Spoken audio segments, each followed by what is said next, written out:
The bottle hit the far wall and burst into glittering shards that slid across the linoleum like ice.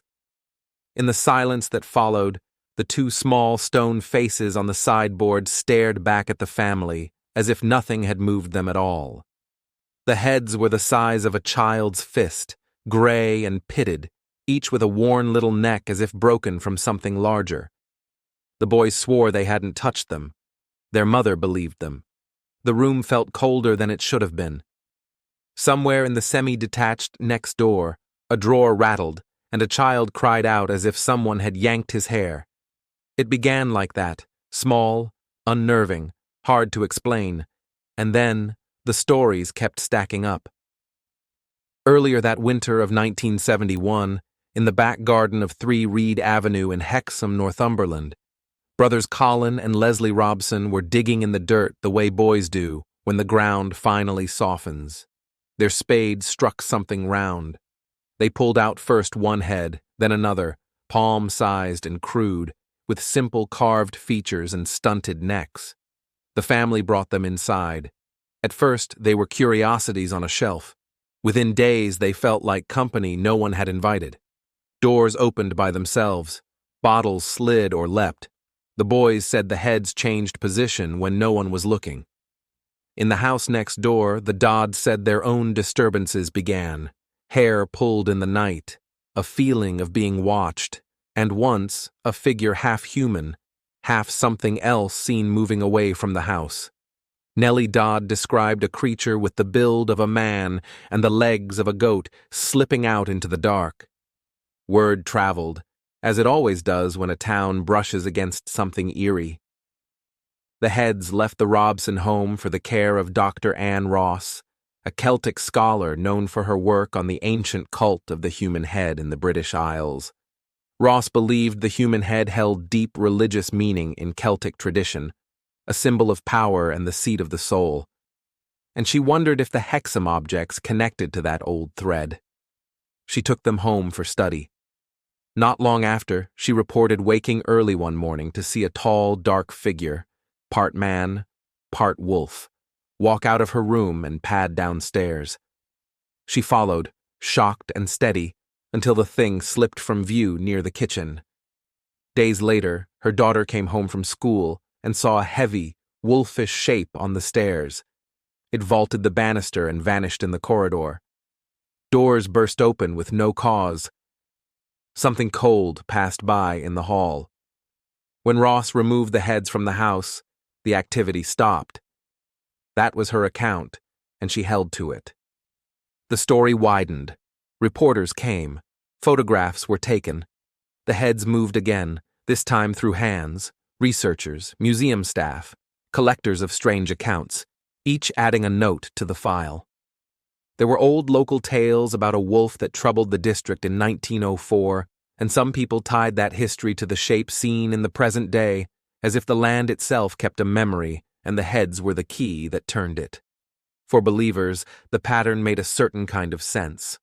For critics, it read like a collage of coincidences and suggestion.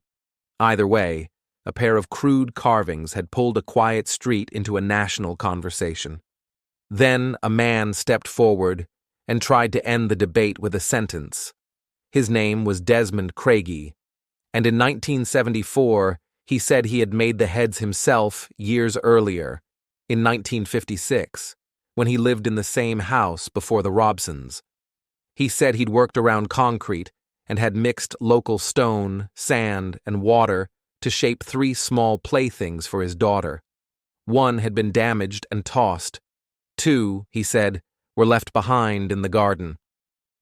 To prove his point, Craigie fashioned another set for the press, rough little faces that, to some eyes, looked too much like the originals to be coincidence. To others, they looked like opportunism. But the claim mattered because it offered a simple answer. There was no Iron Age mystery, no curse, no cult object, just modern cement curios buried and forgotten. Testing followed. Samples went to the University of Newcastle. Analysis suggested the surfaces bore signs of casting or molding rather than patient carving. If true, That pushed the heads out of prehistory and into the modern era, where a hoax, or at least a garden craft, explained everything that could be explained by material alone. It didn't account for bottles that leapt or night terrors that walked. It didn't have to. Science spoke to substance, people spoke to experience. The two testimonies didn't cancel each other out so much as pass in the hallway and refuse to meet eyes. Chain of custody became its own subplot.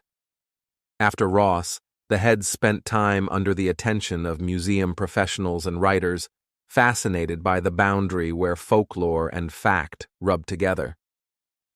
Don Robbins, an author working at the crossroads of archaeology and earth mysteries, became a key figure. He took possession in the late 1970s and, in a search for answers, loaned the heads to a dowser named Frank Hyde to test a theory that their alleged virtue might register with rods and intuition. That's the last solid waypoint most accounts agree on. After Hyde, the trail thins. Some say they were misplaced, others that they vanished into private hands. The simplest version is that the heads were borrowed and never returned, a mystery reduced to a missing checkout card. Either way, they disappeared from public view and have not been verified since. Meanwhile, the town carried its stories. The Robson boys grew up.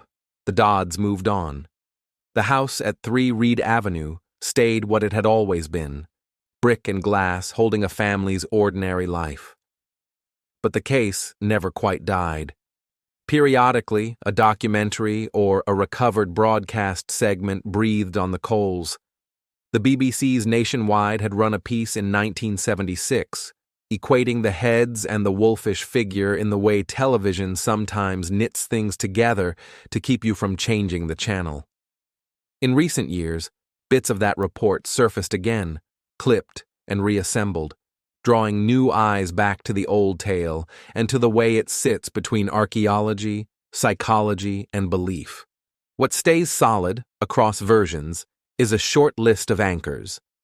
2 small heads were unearthed in a Hexham garden in 1971. The families linked to the discovery reported poltergeist-like activity and a striking apparition. A respected scholar took the heads home and said something followed. Tests later suggested the objects were cast, not ancient. A former resident claimed he'd made them. An author passed them to a dowser.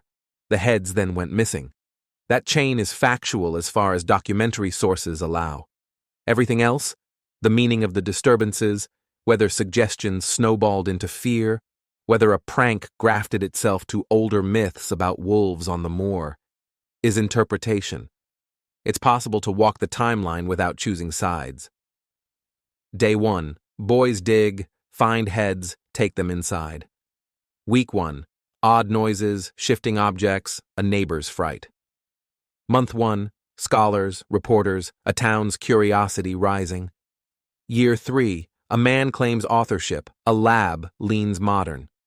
Year 7, the heads vanish into the sort of gray where folklore is most comfortable. Put your weight on the modern theory, and you get a tidy moral about how attention can haunt as surely as any ghost. Put it on the reports from 2 families and a scholar, and you get a map of how thin our walls feel in the night. Either way, the case's persistence says something true about us. Even when the substance looks like cast cement, the story can still move when no one is watching. Today, if the original heads survive, they're likely in a drawer or box, wrapped in old newspaper, their little necks worn smooth from handling. The mystery doesn't need them in view anymore. The power of the Hexham heads is not only what they might have been, but what they made people do. Test, argue, testify, stare down a staircase at something they couldn't name, then carry that memory for the rest of their lives. On a quiet night, you can almost hear the bottle slide again, feel the temperature dip, and see 2 small faces looking back with that blank, stubborn calm that's kept this story alive for half a century. The heads don't have to move now. The story moves for them. Thank you for listening to The Lantern's Tale.